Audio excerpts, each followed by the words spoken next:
8:15, on the morning of August the 6th, 1945, the first atomic bomb was dropped on Japan.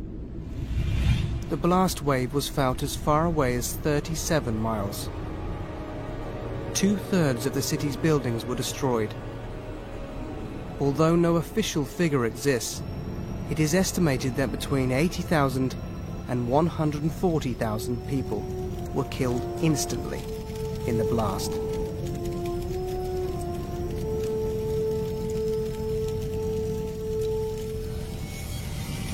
The hundreds of fires, ignited by the thermal pulse, combined to produce a firestorm that had incinerated everything within 4.4 miles of ground zero.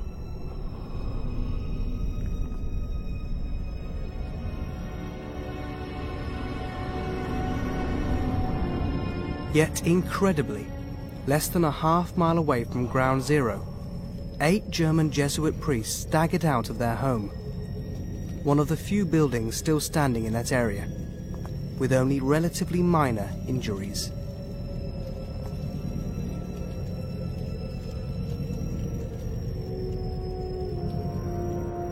Speaking on behalf of all 8 men, 30-year-old Father Hubert Schiffer had only one explanation.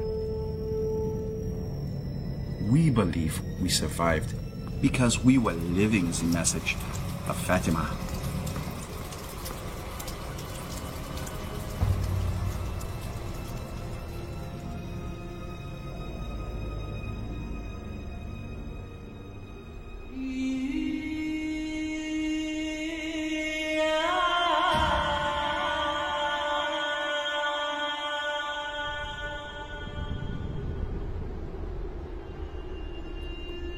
One 100 years ago, the village of Fátima was a relatively unknown and unremarkable place situated in the hills of Santarém in Portugal, halfway between Lisbon and Porto.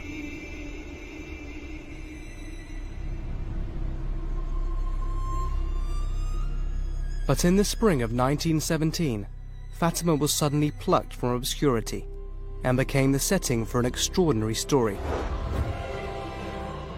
When 3 shepherd children made the startling claim that they had been visited by the Virgin Mary.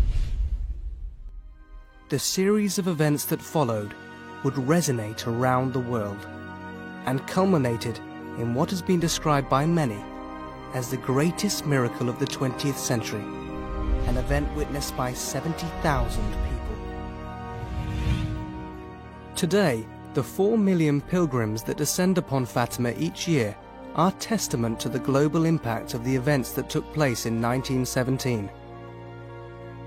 But there is more to the story of Fátima than miracles and apparitions, for the 3 children also claimed that they had been entrusted with a secret later revealed to be a prophetic vision and a warning for all of mankind. The story of Fátima is one that makes incredible claims, and at times defies belief. But precisely because of these claims, does the story of Fátima not warrant a closer look by even the hardest of skeptics? Our Lady, she has come to visit people who were not known. Fátima had no projection in the world at that time. And so she said, I want also to tell the world that God uses those who are humble, who are simple, who are sometimes not much educated, to carry out a big plan. Our country was always very devoted to Our Lady, to Holy Mary. Indeed, there was, as far as they say, in historical level, that there was this first consecration of our first king, Afonso Henrique, to Holy Mary. So since the beginning, Portugal is known as land of Holy Mary. She's there from the beginning, so she came to Fatima to visit her own country. But the unique feature about Fatima is that it addresses the world as well as the church. And how did Fatima arise? It arose during the First World War.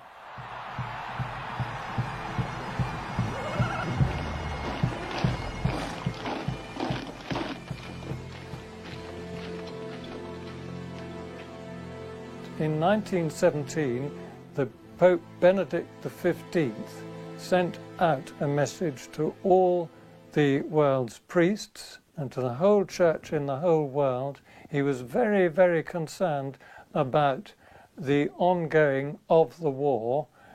He had sought by diplomatic means to bring an end to the war, and all his overtures had been rebuffed. Our earnestly pleading voice, invoking the end of the vast conflict, the suicide of civilized Europe, was then and has remained ever since unheard. Indeed, it seemed that the dark tide of hatred grew higher and wider among the belligerent nations and drew other countries into its frightful sweep, multiplying ruin and massacre. To Mary, then, who is the Mother of Mercy and omnipotent by grace, let loving and devout appeal go up from every corner of the earth, from noble temples and tiny from royal palaces and mansions of the rich, blood-drenched plains and the seas. Let it bear to her the anguished cry of mothers and our most tender and benign solicitude may be moved, and the peace we ask for be obtained for our agitated world.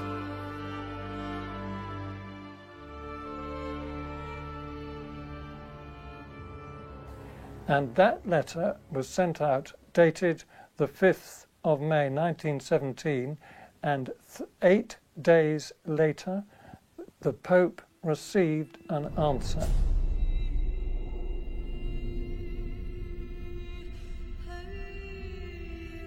This answer, however, did not present itself directly to the Pope, but to 3 shepherd children just outside the village of Fátima.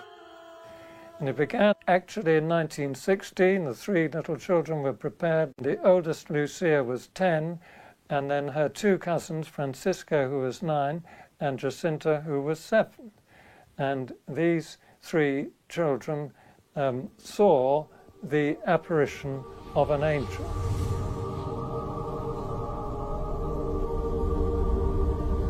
So here is this interior spiritual dimension already announced before the apparitions of Our Lady in the following year by the angel. The 3 little shepherds, when they had this first apparition of the angel back in the spring of 1916, they were somehow impressed, astonished, as they were not expecting such a vision. And being normal kids as they were, playing in the fields, I would say that they also felt a little bit scared, as they could not immediately identify what it was. But then this angel, when he appeared, the first thing he told them was, "Do not be afraid, I'm the angel of peace." And this opens up a new way for them also to perceive that they are being chosen to be also messengers and to be instruments in the hands of God for something which he wanted for the world. And really what his role was to help the children to understand the importance of prayer and reparation. And he taught them certain prayers and really showed them the importance of making sacrifices. So he appeared to them 3 times, and on the final occasion he appeared with a host and chalice and gave the children communion. So I think the most important thing of the apparitions of the angel was to bring to the center of the spiritual lives of the children of Fátima Jesus in the Eucharist and the importance of adoration. So through prayer life, through the life of sacrifice, and through this being connected to the center of our spiritual life, children were prepared to receive the coming of the Blessed Mother. Well, in my opinion, these little children received a mission, a very special mission from God. They were chosen because their heart was pure and because they answered, yes, we can do it. And then you see, as the apparitions unfolded, they responded totally to the message and to what Our Lady was asking them. And to the extent, obviously, that Jacinta, her sufferings towards the end were just incredible. They were brought up very simply. There wasn't a school in the village at that time, but they were very well instructed in their faith by their parents. But they were just children who lived in the outdoors, looking after the sheep. They loved nature, they loved the countryside. Francisco was a little boy that immediately captured the essential of spiritual life. Little Jacinta, more complex, more rich. She has a great personality. All of Jacinta was the heart. She was full of passion. Lucia was more, she was more intelligent, I think she was, because she had a wonderful memory. So, you know, her memoirs are extraordinary. And she was able to recall those memoirs into her 80s, even into her 80s. She was more serious, and Jacinta and Francisco very much loved Lucia. They felt very attracted to her. Little Francisco loved to get out and play in the country. Like the cultural things, you know, singing, dancing, particularly the girls. So they were just natural children, really. Jacinta, really, before the apparitions, Lucia tells us in her memoirs that she was she could be very petulant, sort of inclined to sulk. And Lucia says that she would quite often get into a pout, and they had to tether the donkey, as they said, to like that expression.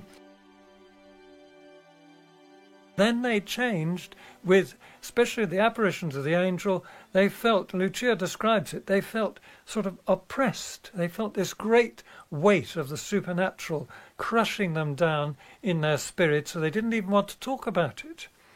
And then the apparitions of Our Lady were quite different, and they felt elevated and uplifted. Started off on the 13th.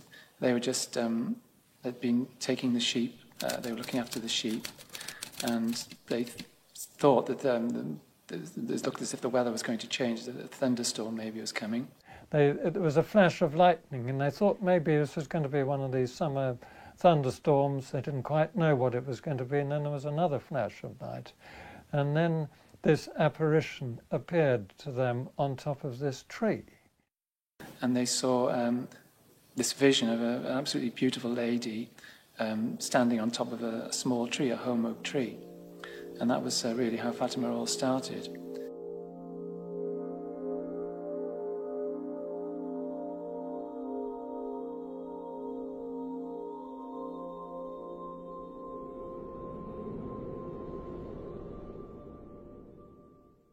Well, imagine if you were one of those children and you were looking at the Virgin, and she was, Lucia says in her memoirs, more beautiful than the sun.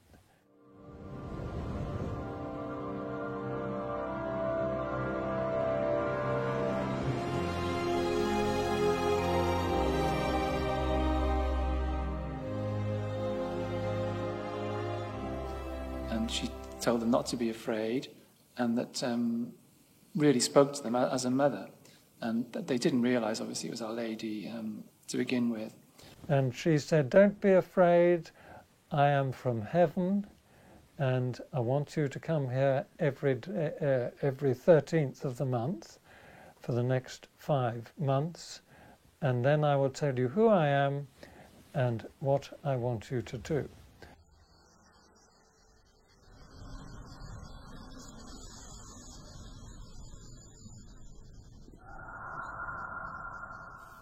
During the apparitions of Fatima, the 3 children had different experiences. Lucia, the oldest one, she could see Our Lady, she could listen to Our Lady, and she was the one who used to talk with the Blessed Mother. Little Jacinta, she could also see, and she could also listening, but usually she would not talk to the Blessed Mother. It was Lucia, the one who was the interviewer. Little Francisco, he could only see the Blessed Mother. He could not listen, and he never spoke with Our Lady, as far as we know. One thing that I can tell you is when we see the children describing the Blessed Mother, the one who gives us more details is Francisco. Exactly because he was so concentrating in looking to the Blessed Mother that maybe he kept more details. After they saw Our Lady, everything changed. They became more serious, more prayerful, and once they'd absorbed the message that she'd given them about the need for sacrifices, the need for prayer, they really focused on that, because they'd seen the light from Our Lady's hands. She told them they were going to heaven. So that became their whole focus then.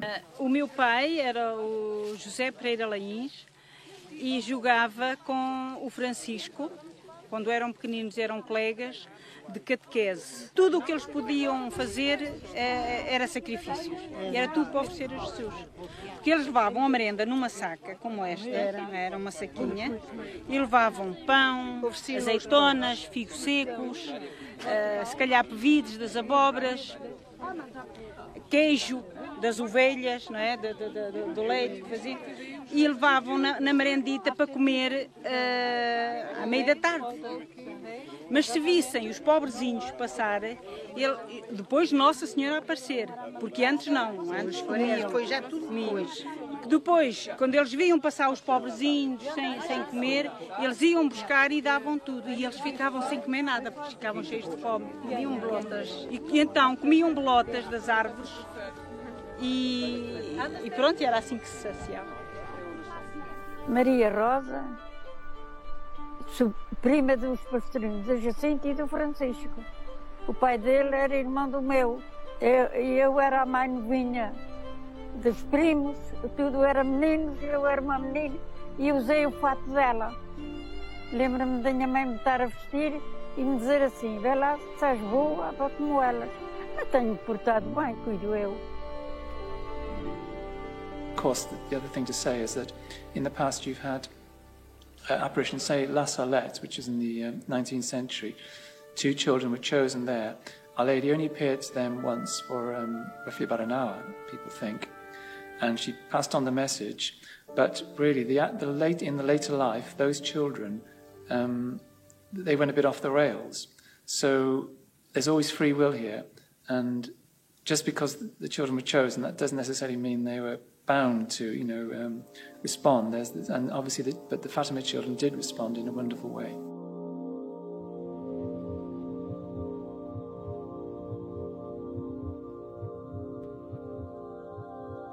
They were so enthusiastic, so full of joy, so happy that Lucia, from the beginning, said to Jacinta and to Francisco, we shall not say this to anyone.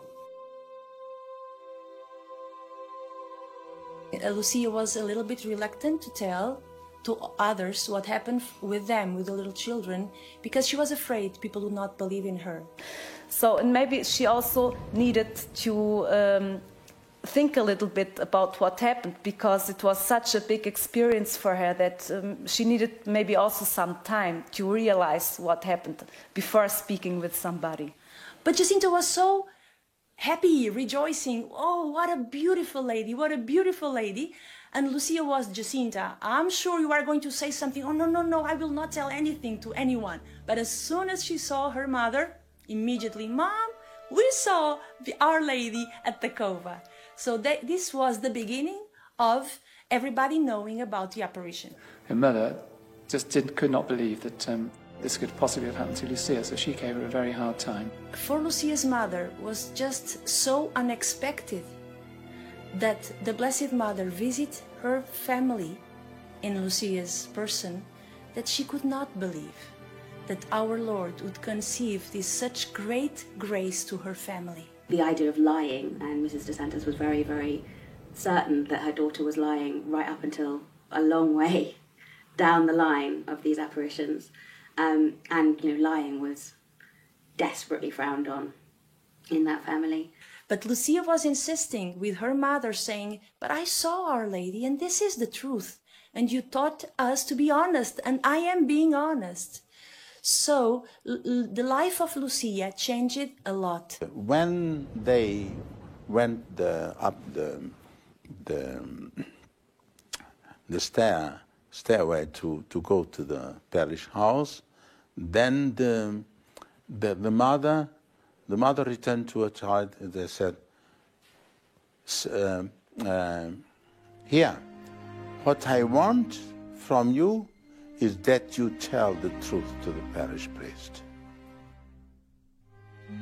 Mas a Igreja é sempre nestas circunstâncias, sucedeu com Lourdes, com La Salette, com outras aparições, também aqui em Fátima, o bispo, o pároco, ficou hesitante. Que tipo de aparições era? As manifestações, se seriam, enfim, sobrenaturais ou não. And in the end of the first interrogatory, the first questioning, the priest said something that put on her mind many problems. He said, maybe these events are not from heaven, because usually when Our Lady comes, she ordinarily tells the visionaries to come to the local priest and tell him what happened. But on the other way, this little child does not say anything.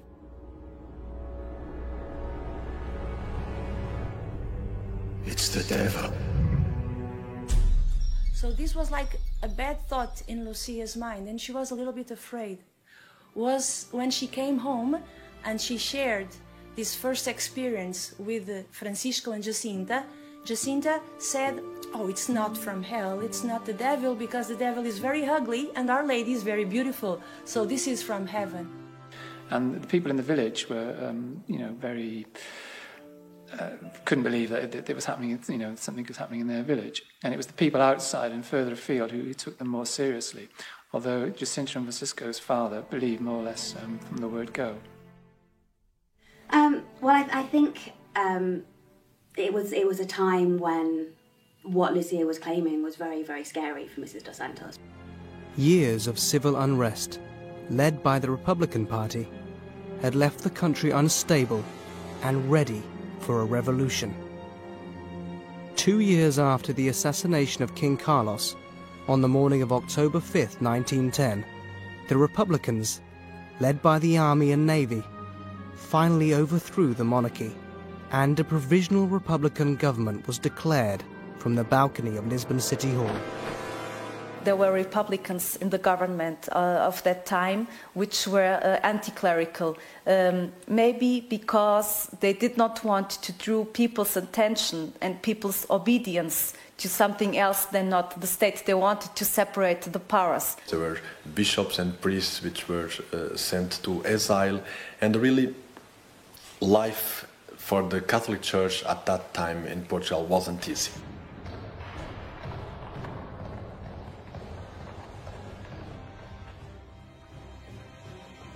It was very severe persecution of the church. At the time of the revolution, Fatima was one of the few parts of the country where there was still, if you like, an oasis of devout, practicing Catholics who kept up their faith and understood their faith. So maybe one reason of the rapid spreading of the message of Fatima, first in whole Portugal and then later into the world, was also the reason that at the time of the apparitions, 1917, we were at the First World War still, and many people had familiars and there fighting, and they needed something in which they could believe, and they needed something to have hope for. And as time went on, people started to know about the apparitions, and the crowds coming along grew greater.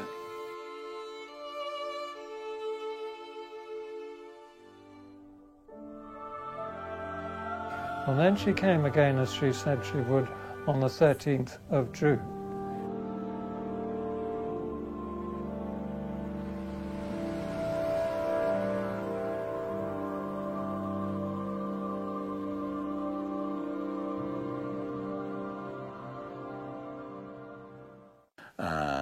Our Lady knew the difficulties of Lucia with her mother and with the priest, the parish priest, and she told her, you are suffering a lot.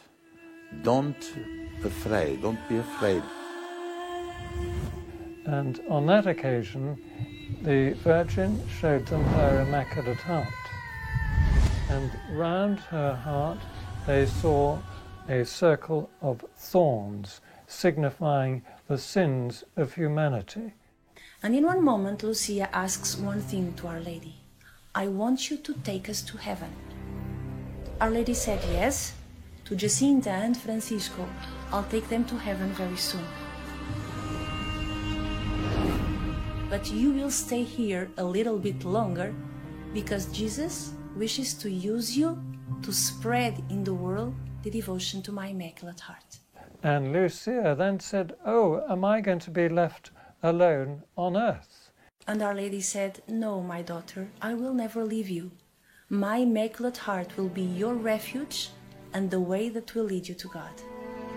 Those words changed the life of Lucia.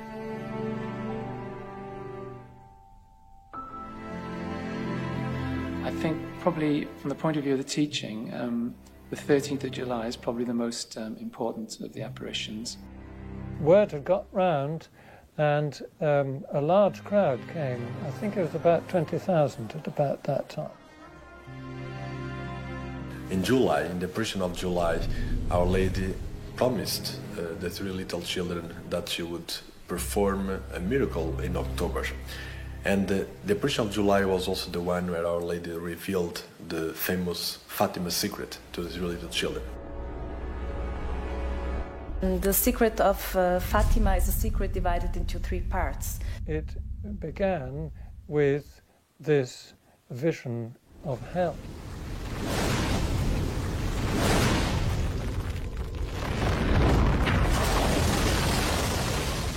You know, if they hadn't known they were going to heaven, Lucia said they would probably have died of fright.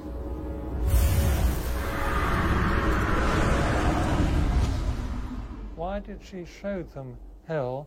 In order to show us through them that hell is an unfortunate possibility.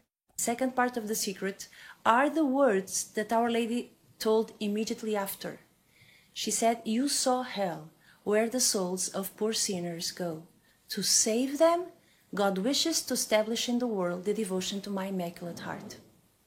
So the second part of the secret of Fátima is the importance of the heart of Our Lady as a way for us to go to God.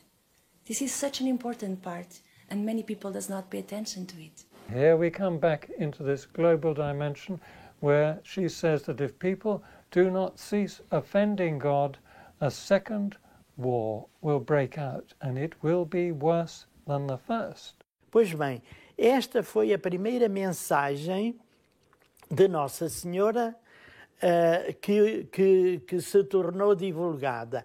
Rezar o terço todos os dias pela paz, sobretudo pela paz. Mas Nossa Senhora pediu então também a conversão, chamada, portanto, a penitência, e no dia 13 de julho, de junho já, e também de 13 de julho, Nossa Senhora mostrou o seu coração e revelou, e fez uma revelação que se os povos se não convertessem, viria outra guerra ainda pior do que a Primeira Guerra Mundial.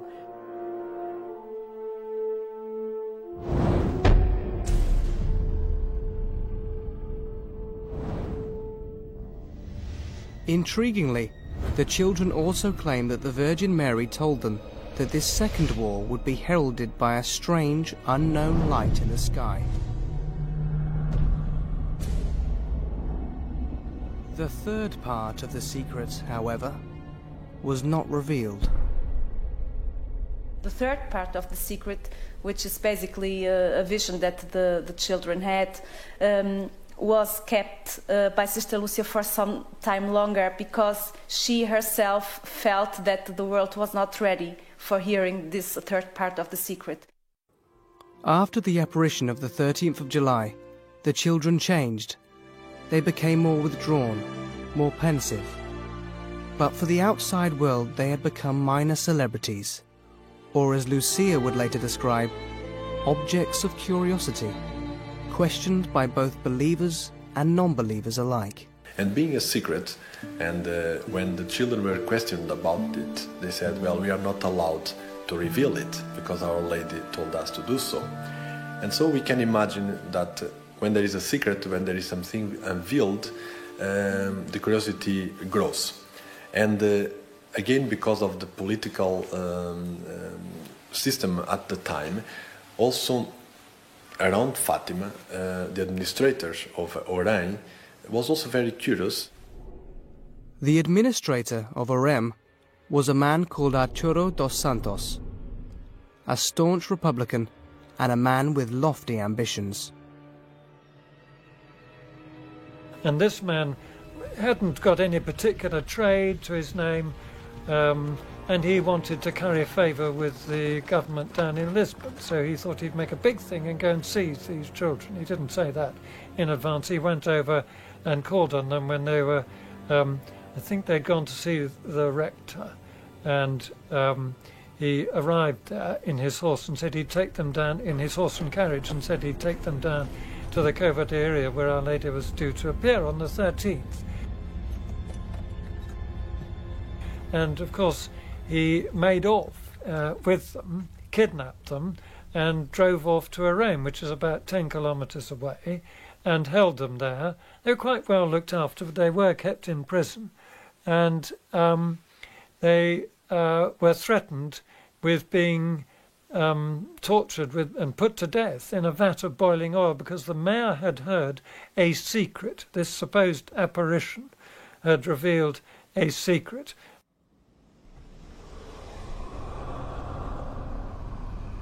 And he thought this would be marvellous. If he could get hold of this secret, then he could tell the government, oh, the whole thing is under control, I've seized the children, the apparitions will stop, and there's some secret that I've discovered, and this is it.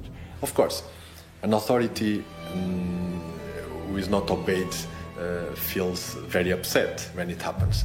And so he decided to keep the children there for a couple of days in prison. And constantly threatening them, saying, well, we will kill you one by one until you tell us the truth, until you tell us the secret.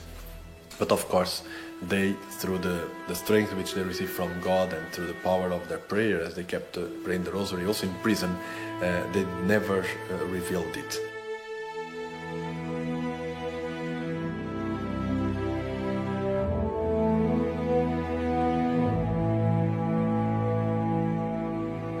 And so the administrator had only one solution, which was to return them home.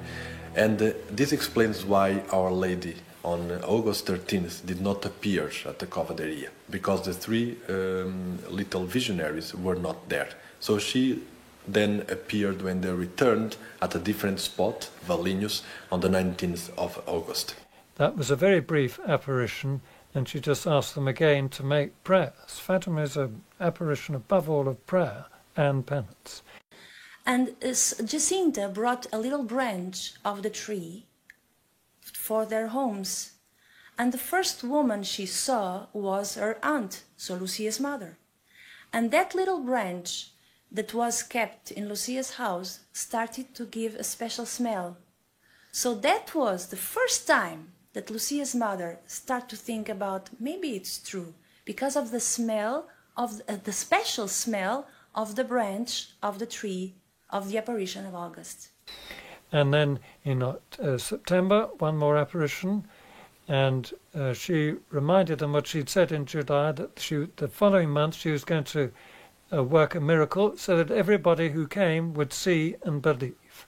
The journalists, some of them, felt very curious, and they wanted to come to Fátima precisely also to tell people that what's happening there is nothing, you know. One such reporter was Avelino de Almeida, chief editor for the O Século, Portugal's most influential newspaper. In all of his previous articles concerning the apparitions, Almeida had dismissed the whole thing as a consequence of society going through great tribulations, which had been intensified further by the war. He set out for Fátima, aiming to prove that there were no such things as miracles, and that the events at Fátima were nothing more than children's imaginings. On the night of the 12th of October, a fierce storm raged across Portugal. The rain turned roads to mud, yet these roads were filled with thousands of people from all over Portugal, many on foot, all making their way to the small village of Fátima. So my parish priest, as I know, was a baby and who has baptized me, was the son of a village here at 10 kilometers. And on the eve of the 13th October, many people came through his village to Fátima. And then he began to talk with the people, and they told me we are going to Fátima because of this miracle that has been promised. And then he decided also to come to Fátima. And my grandfather used to spend a lot of time with Francisco, knowing him very well. And one of the things which he remembered very well was precisely the miracle of the sun. On that day, he and another friend left home. It was a very raining day. And when they reached there, they saw all these people already there. And they saw cars, which they had never seen. They saw people well-dressed and some others very poor. He had never seen as many people together as on that day. And because he was young and he knew Lucia-Francisco-Jacinta, he tried to get as close as possible to them, which he did, going through the crowd.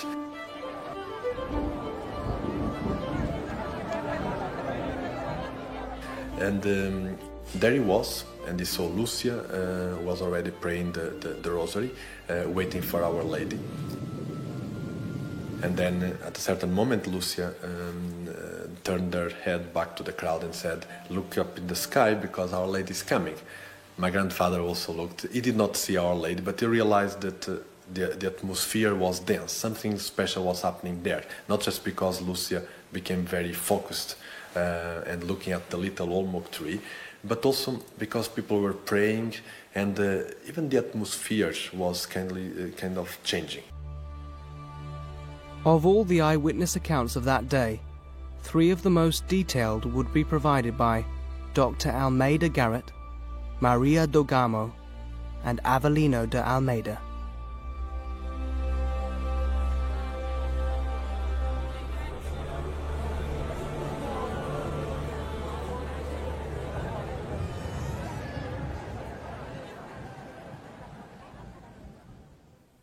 It must have been 1:30 p.m. when there arose from the exact spot where the children were a column of smoke, thin, fine, and bluish. And it rose perhaps 2 meters above their heads and then evaporated. This phenomenon, perfectly visible to the naked eye, must have lasted a matter of seconds. I didn't note it down, so I don't know whether it was a minute or less than a minute. The smoke dissipated abruptly, and then it came back again a second and a third time. We come to the final apparition where Our Lady revealed who she was.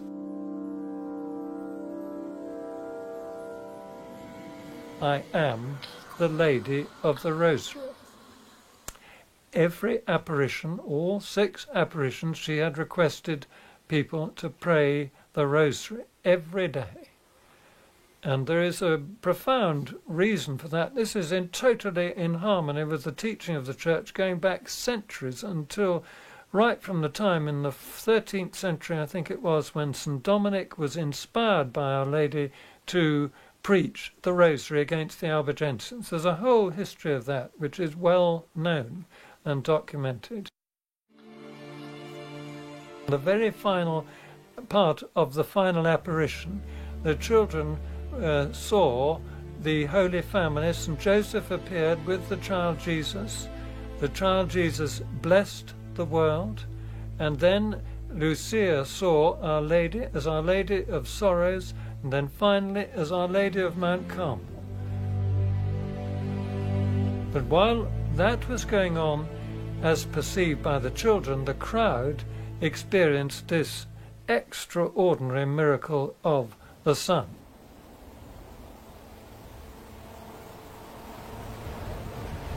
We saw the huge cloud turn towards the sun, which appeared at its zenith, clear of the clouds.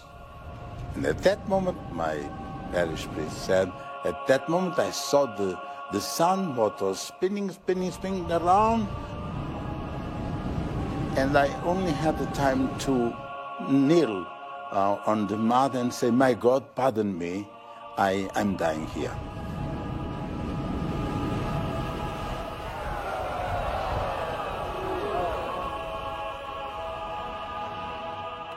It could not be confused with a sun seen through a fog, for it was neither veiled nor dim. At Fátima, it kept its light and heat. It resembled a flat plate of silver, and it was possible to stare at it without the least discomfort. It did not burn the eyes, it did not blind.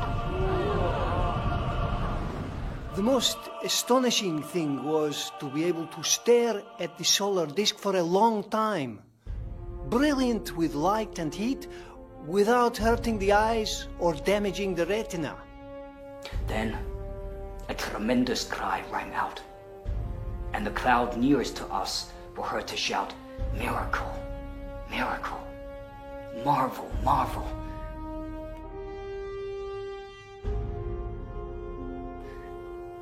Before the dazzled eyes of the people, whose attitude transported us back to biblical times and who, dumbfounded, heads uncovered, contemplated the blue of the sky. And when I looked up, suddenly the sun began to tremble and to shake with sudden movements and to turn on itself at an incredible speed. It made strange, abrupt movements outside of all cosmic laws.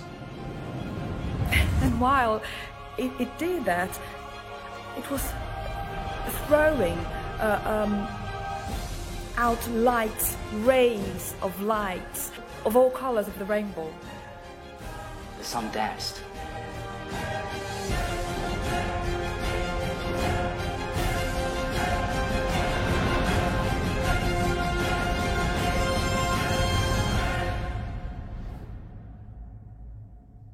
And my grandfather also felt a little bit scared. He knelt on the mud with his friend, but he looked at the sun, and he was impressed that the sun did not blind him. And so he also prayed. And one thing which he always told me is that, well, at a certain moment I feel at peace. I feel that what was happening there, although I didn't have much time to think about it, I felt something in my heart which was telling me what is happening here is from God. And then it appeared to descend towards the crowd. It seemed to detach itself from the sky and to rush towards us.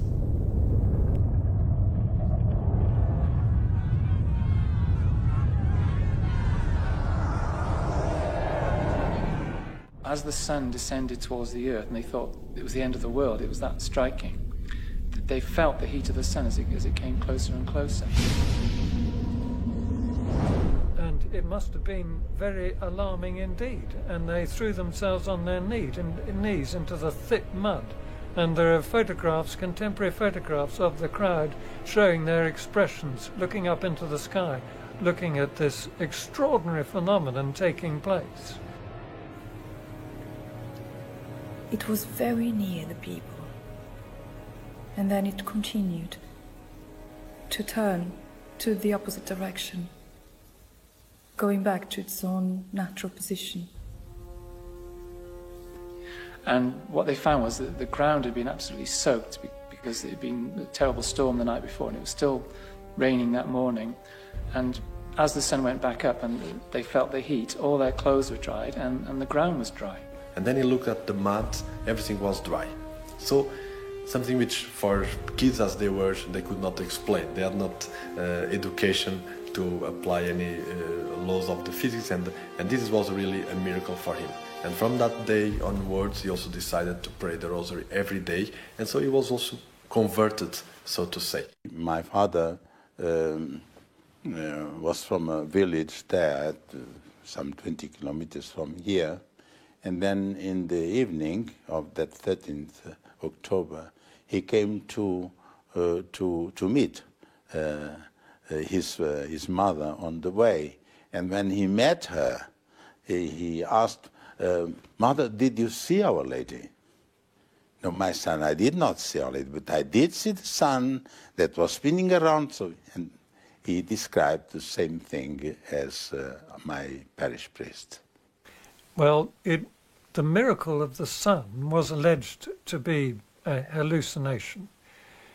And we know that that can't be right, because it was seen over an area of 600 square miles. 20 people in many villages outside Fatima saw the miracle of the sun, and also there were present those who came to mock and scoff at the church and say this was just a Catholic sort of hoax in order to delude the simple, gullible faithful who were just being taken in by their priests. Well, of course, it wasn't put on by the priests to start off with. Some of these free thinkers actually had to testify that they did see this miracle take place.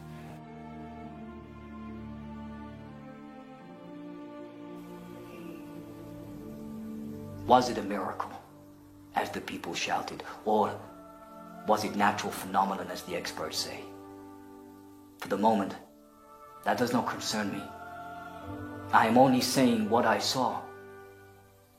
The rest is a matter for science and for the church.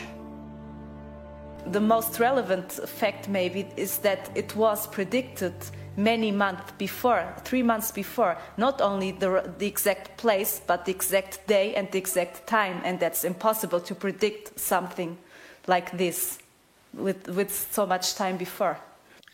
Then you've got the secular people who say, well, it was just an hallucination. There's no hard evidence for it. But really, they're people who've just looked at Fatima superficially. And you can't really dismiss it as an hallucination, because not only did the people on the spot see the miracle and the ground dried and they felt as though there was something happening, but people, 10, 15 miles away, not expecting to see anything, saw the miracle. I mean, there's one report of a priest who was, as a youngster, in a village, I think about 10 miles away from Fatima, and they were all in school, and suddenly they realized something was happening outside, and they thought it was the end of the world too. They were frightened, and they realized what had happened.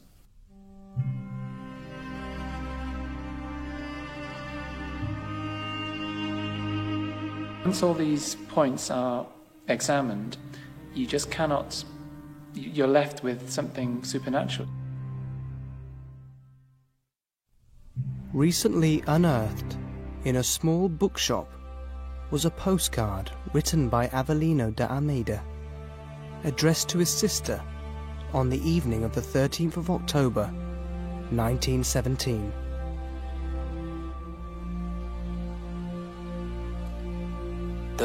October. Dear Agustina, I saw extraordinary things, which later I tell you. There were about 40,000 people. Regards for all, and a big hug for you. Tomorrow, Sunday, I must be in Lisbon. Avelino.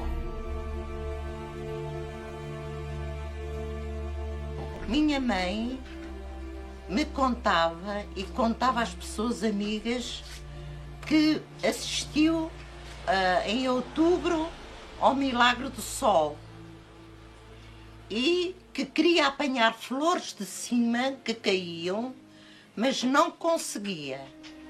Minha mãe também assistiu a várias aparições e dizia ela que ouviu ela dizer, as crianças dizerem, lá vem ela, mas minha mãe não viu Nossa Senhora, ouviu as crianças dizer, lá vem ela, e tudo ficava a olhar ao céu, porque qualquer coisa de importante houve naquele momento. E minhas tias, meus familiares, também assistiram a várias aparições de Fátima. Yeah, my grandfather, he passed away a few years ago. He was 94 years old. And in the last years of his life, I used to go to his home, sit next to him and hear all these stories. And he used to tell me, when I was already a grown-up boy, say, well, Nuno, you have an important mission, because I was contemporary to the apparitions. I met the little shepherds. I had this opportunity to live with them and also to learn from them what Our Lady wanted. But I don't know how to read or how to write. I never went to school. And if I had the chance to be able to tell other people what Our Lady had asked in Fátima, I would be very pleased.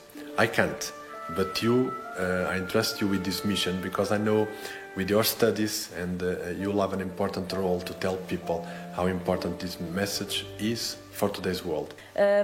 My grandmother told me the story that she heard from Jacinta's mother, that at one of the apparitions Our Lady of Fatima told to the children that the war was going to end soon.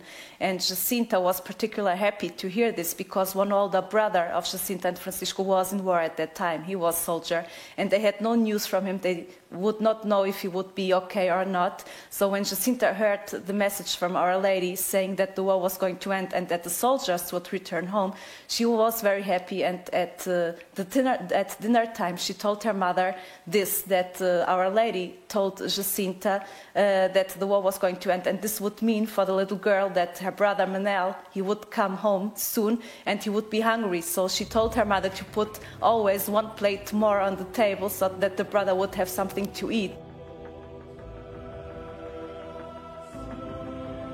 13 months after the miracle of the sun, on the 11th of November 1918, the First World War finally came to an end.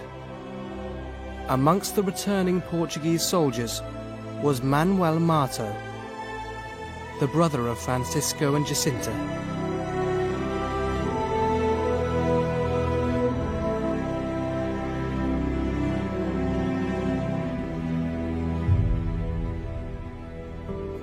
But for the family of the little shepherds, the happiness would be short-lived, for in 1919, an influenza pandemic that had spread like wildfire around the globe reached the village of Aljustrel. It became known as the Spanish flu and was the worst pandemic in recorded history. Francisco was the first to succumb and died peacefully at his home on the 4th of April 1919, having refused any kind of hospital treatment.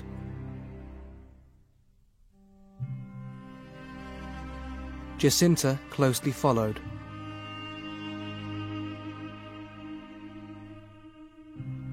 After being taken to a number of hospitals in a desperate bid to save her life, she died alone on February 20th, 1920, in a hospital in Lisbon. Arriving to take her body the following morning, the undertaker, Antonio Almeida, was unprepared for what he found. He reported that he noticed blood stains on her cheek and pillow, indicating that in her dying moments she had wept tears of blood. But that was not the only unusual thing that had struck him about the body of Jacinta Mato. I can still see the little angel. Laid in the casket, she seemed to be still alive, in her full beauty, with rosy cheeks and lips. I have seen many corpses in my business, young and old. Never had they ever seen anything of this sort before or since.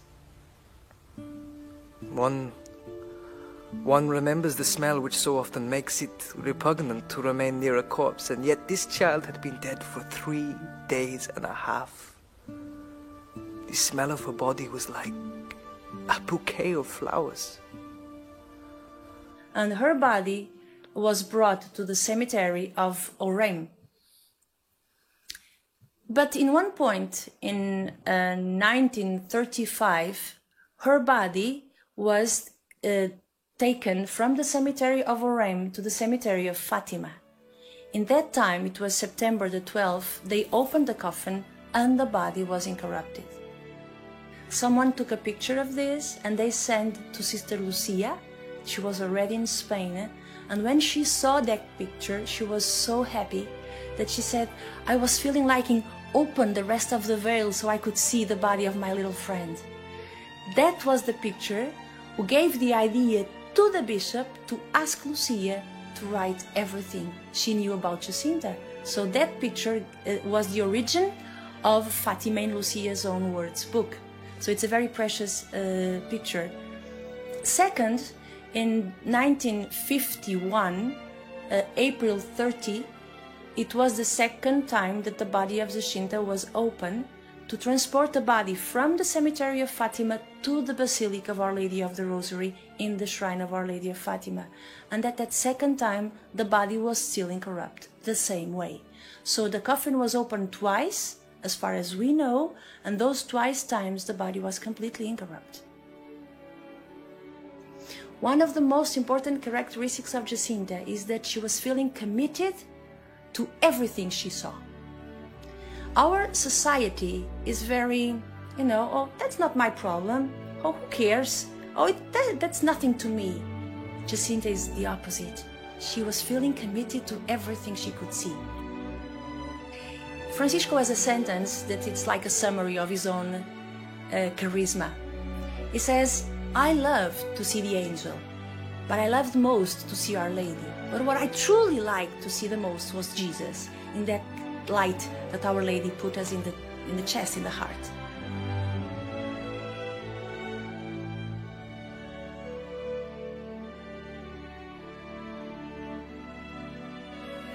We live in a very competitive society. We need to be the first one in everything. The best in school, the best in anything we do, we have to be the best. And if we are not the best, then we are sad or frustrated.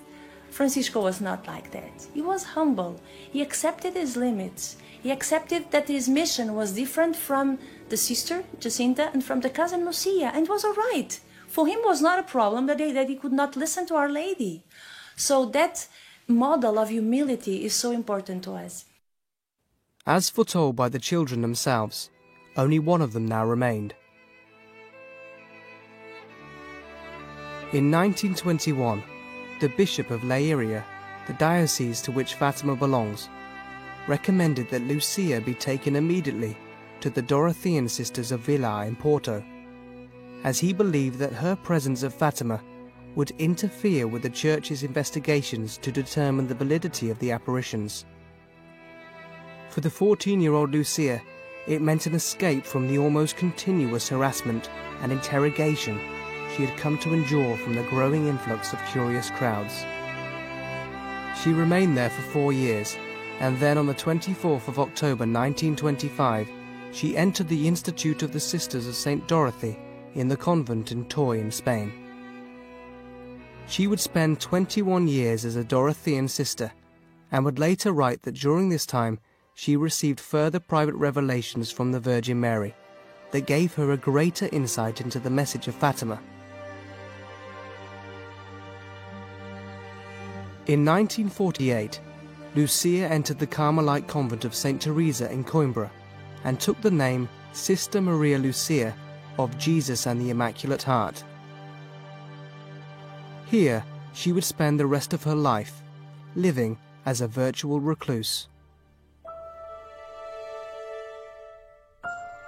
On the night of the 25th of January, 1938, Lucia peered out of her convent window and saw a strange red light dancing across the sky. This light was seen all across Europe, and many eyewitnesses described the sky as looking as though it were on fire. The New York Times reported, Emblazoned in the northern sky, the light brought thousands of telephone calls to Swiss and French authorities, asking whether it was a fire, war, or the end of the world. Scientists described it as a particularly brilliant display of the aurora borealis. But Lucia believed it to be the unknown light that had formed part of the prophecy given to her on the 13th of July in 1917. A week after the aurora display, Adolf Hitler promoted himself to military chief in Germany. lighting the match that would set the world aflame once more.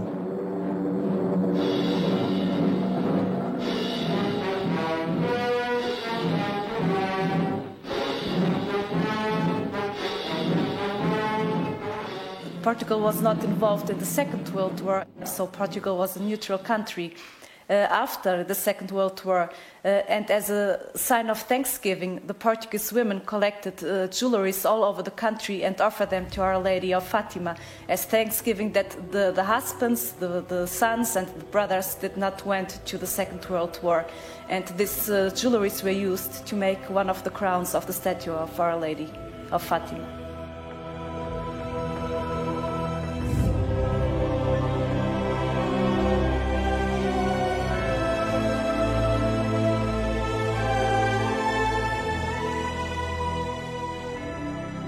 And really, you could say, within about 25 years, Portugal was completely transformed.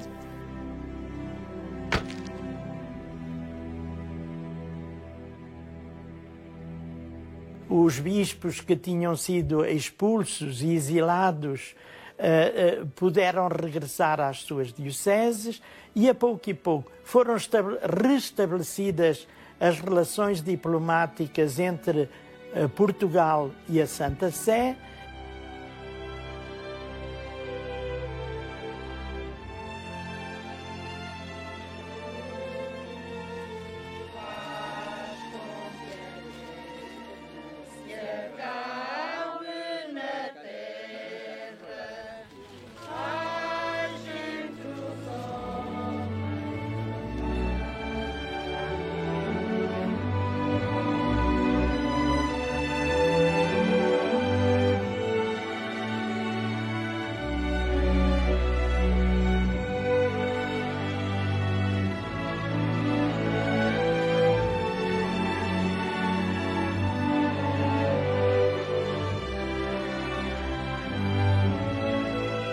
I would like to say that Fátima has changed.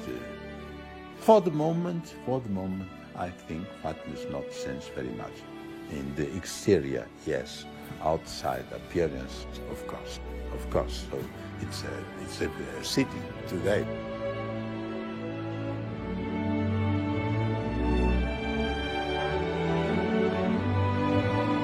But in the interior, Fátima, I think is the same. Fátima has become the altar of the world. That's the name that Fátima is known in the world. Fátima is a place of peace with so many pilgrims every year who come to gather in the Fátima celebrations, especially from May to October.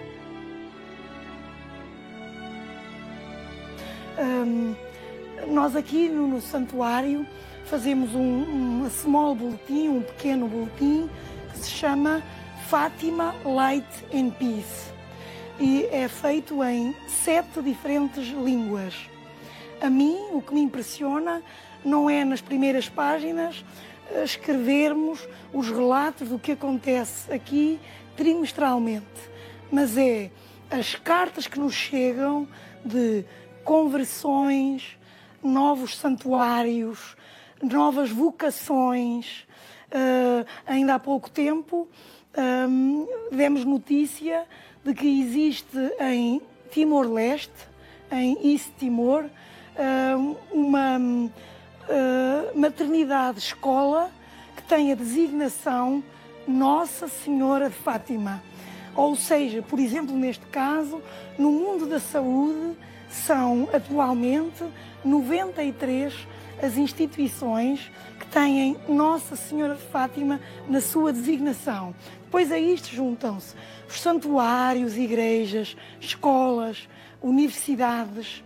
Quer dizer, são coisas que quem está fora daqui sentem pequenino nos seus lugares, mas visto de uma forma global, é mesmo a mensagem de Fátima a tocar no coração das pessoas.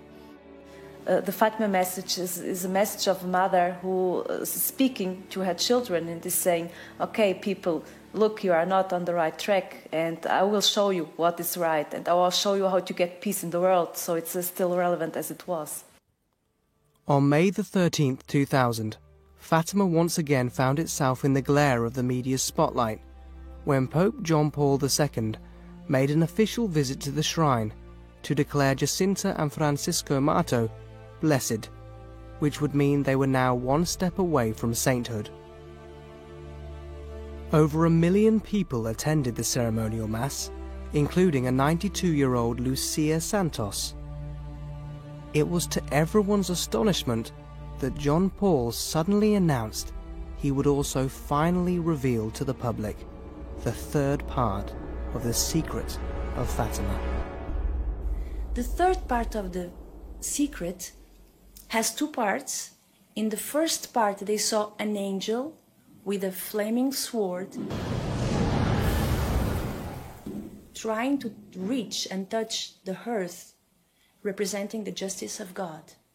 But at the same time, the flames could not touch the earth because Our Lady was there. And with her right hand, she put the hand in front of the flames, and she avoided the contact of the flames.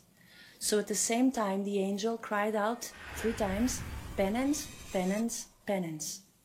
Then they saw a man, a bishop, dressed in white, which they understood it was the Holy Father, crossing a city half in ruins, followed by a great multitude of people. All the church is leading its way, its crossway, to a mountain, and on that mountain towards a big cross, and the Pope was in front of the procession, and then the bishops, priests, and the lay people, men and women. So this represents the Church following the Pope to God, to Christ in the cross. When the Pope arrives at the feet of the cross, he kneels to pray. He is murdered, shot with guns and arrows. And after him, many people were also killed and murdered. Under the arms of the cross, there were 2 angels that would recollected the blood of the martyrs.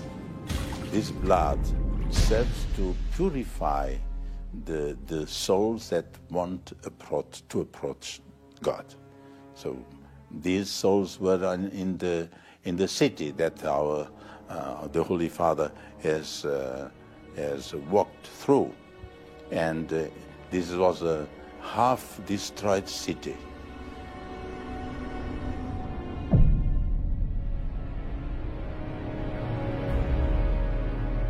I think it is a very good sign for our world, in this 21st century. So, in fact, we are a half-destroyed city.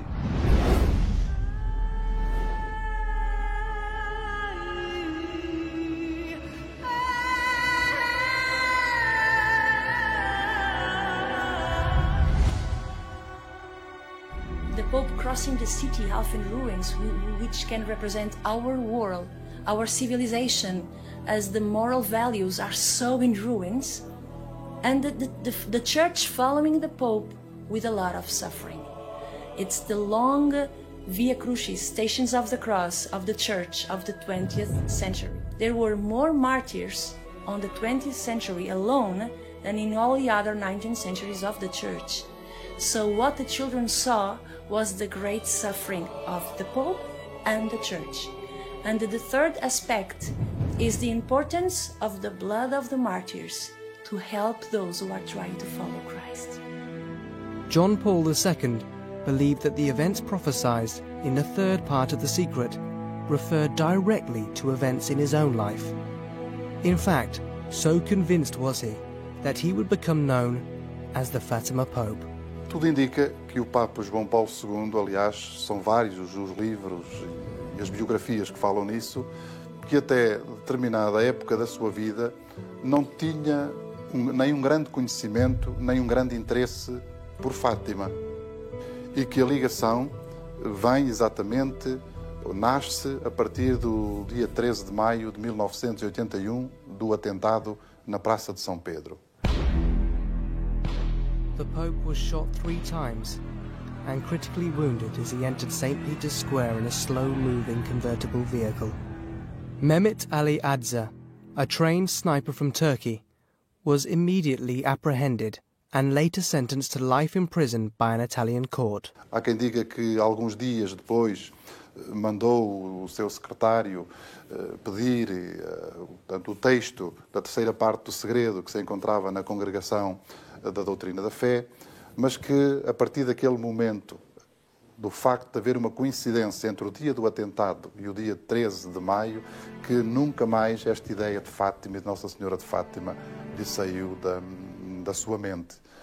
Portanto, houve ali uma mudança na sua vida e uma consciência plena desta ligação entre a Igreja e Fátima, entre a sua própria vida pessoal e Fátima, entre o Papa e Fátima, que terá sido uma mudança que depois se notava muitíssimo claramente, tanto nas suas atitudes, e foram muitos os gestos em que manifestou isso, desde o facto de ter vindo a Fátima 3 vezes, o facto de ter mandado ir a imagem de Nossa Senhora de Fátima a Roma por 2 vezes, o facto de ter feito a consagração do mundo ao coração imaculado de Maria, o facto de ter beatificado os 2 pastorinhos, Francisco e Jacinta Marto, um processo que já se arrastava há bastantes décadas, e de ter, por assim dizer, sido quase uma intervenção pessoal do Papa, que admite esta possibilidade de as crianças também poderem vir a ser beatificadas e, portanto, aberta a porta para a canonização. It was in, I think, 1997, in October, that John Paul II wrote a letter to the Bishop of Fatima for the 80th anniversary of the miracle of the sun. And he said that this distinguished Fatima as one of the great signs of the times. O Papa teve uma certa convicção de que a história do século XX, particularmente na Europa, estava intimamente ligada à mensagem de Fátima. E depois o facto de o Papa ter esta ligação tão forte a Nossa Senhora. Sentiu-se sempre um homem intimamente ligado a Nossa Senhora. E depois, a certa altura, a Nossa Senhora de Fátima, a partir do acontecimento do atentado de 1981. On his first pilgrimage to Fatima, Pope John Paul II took with him the bullet that was meant to kill him and had it placed into the golden crown that adorns the Virgin statue. It sits, a prized jewel amongst all the precious gems that make up its collection. A powerful testimony to how the life of John Paul became so intrinsically linked to Fatima.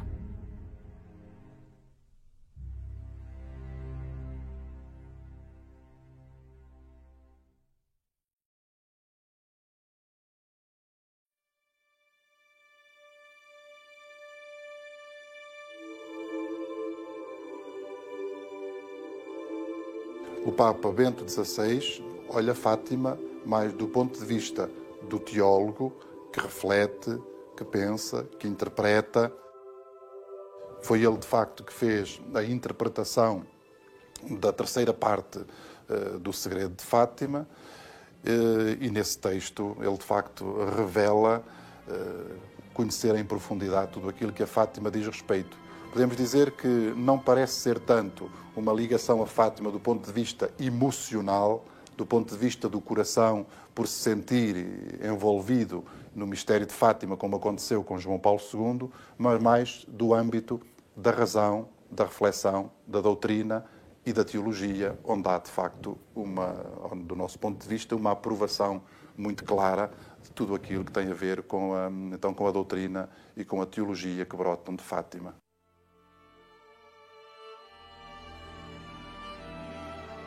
On the 13th of February 2005, Lucia passed away.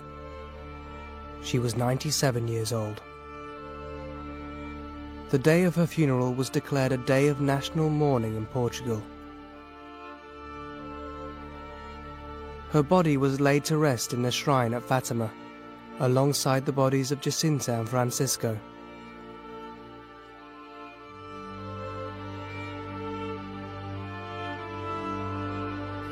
The life of this woman was constantly to be faithful to the mission she received. When she writes the book, Fátima in Lucia's own words, it's obviously that she's hiding herself behind the words, because she's an humble woman. We have never spoken of her experience on the apparitions. She couldn't speak because the Holy Father, the Vatican, had prohibited her. And she told me that it was very good, the prohibition. Otherwise, all people would like to speak to her about the apparition. I met personally Sister Lucia 5 times, and I spoke with her for 5 times, briefly, after 2000. And of course we could not speak about this because she could not speak about the message of Fátima. But I could feel that the life of this woman was to carry on this mission that was given to her in 1917. Yes, I think the message of Our Lady of Fátima back in 1917 has now, today, an impact for the world. Independently if you are Catholic or if you don't even believe in God. Why? Because what is said here has to do with our own being, the way we behave. It asks us really to be committed, to be involved in the project which is building our own society. De facto, a Igreja precisa de alguns lugares e de alguns pontos de convergência em que, de algum modo, se possam encontrar pessoas das mais variadas proveniências, com uma consciência da fé também muito variada, mais crentes, menos crentes, com uma fé muito esclarecida, com uma fé pouco esclarecida, até de diferentes confissões religiosas que, na pessoa de Nossa Senhora de Maria, conseguem encontrar alguns pontos de sintonia.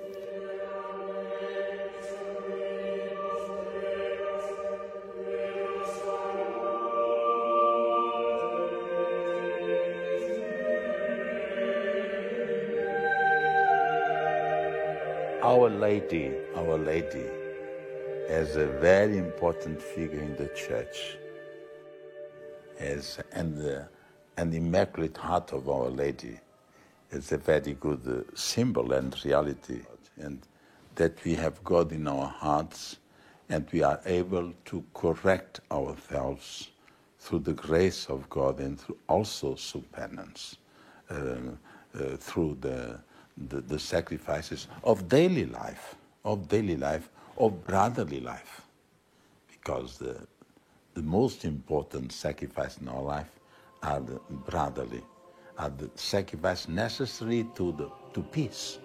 I think the message of Fátima has spoken so much about peace and the end of wars, and peace is a universal message.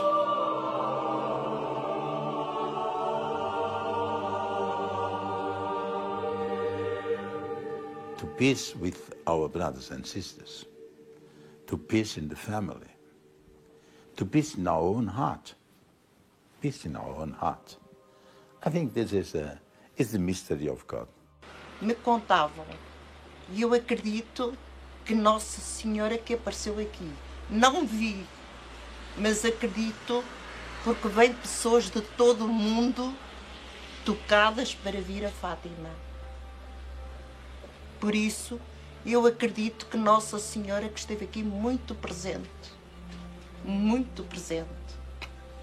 porque chama todo mundo a vir a Fátima. Há algo que os toca no coração para vir cá. Por vezes eu estou na capelinha e penso como esta mãe entende as línguas todas e todos estão a olhar, talvez a pedir por familiares, pela saúde, por os familiares, por algum amigo, por tudo. Por isso, eu acredito que Nossa Senhora esteve aqui. Eu acredito. E sou muito feliz de ter acreditado.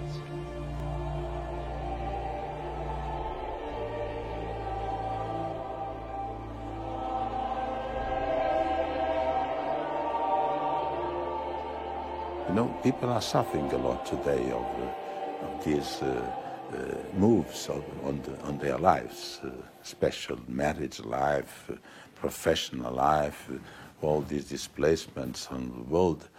People are suffering a lot in their hearts, and they come here also to tell those sufferings to Our Lady and to become consoled, to be consoled by God. Consolation is a very interesting theme, I think, in the Fatima message. The most important in the Fatima apparitions was the message that Our Lady gave to the children. And this message is a universal message, and it's a very simple message. It's like a mother speaking to her children. It's a mother who says, I will take care of you, and I want you to be on the right track. I want you to have a good life. I want you to live in peace and in harmony. And this is such a simple message, but with so much power behind it, that everybody can understand this. And that's what everybody wants for his life. Catholics or non-Catholics, if there are wars and chaos and distraction, all people suffer. And if you look back the way these three little children live this message, we realize that it has changed their lives, first of all, and it's now a call for us to change our lives as well.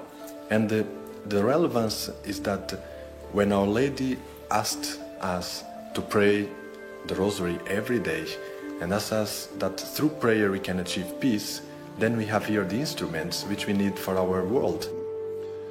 De facto, a história de Fátima ainda não está completamente feita. Eu penso que é uma história ainda a fazer-se e a descobrir-se. It's believing truly that the good will have the last word, like the Blessed Mother said. In the end, my Immaculate Heart will triumph. This is the message of Fatima, a message of hope for our times. It's like a light in the middle of so much darkness.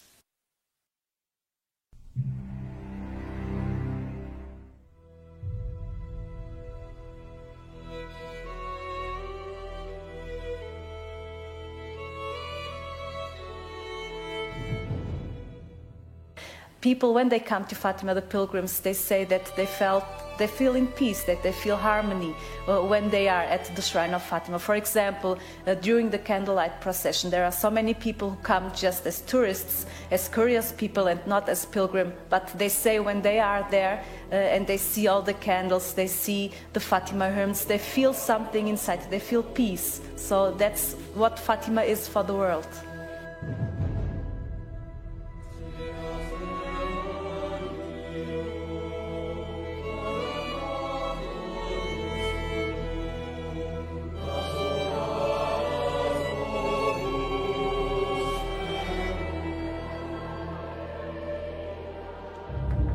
Today, the story of Fatima echoes across the world. And for millions of people, it has become a beacon of hope.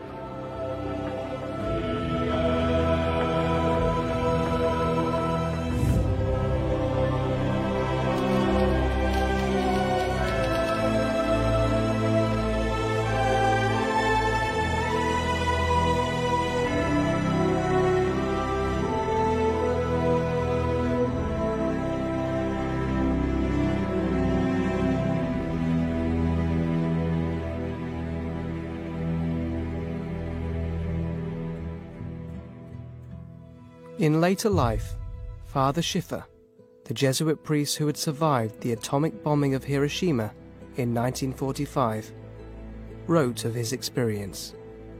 Prayer is more powerful than the atom bomb. It promotes and deepens the spirit of human brotherhood. Atom-bombed Hiroshima's answer to Our Lady's plea is a crusade of prayer.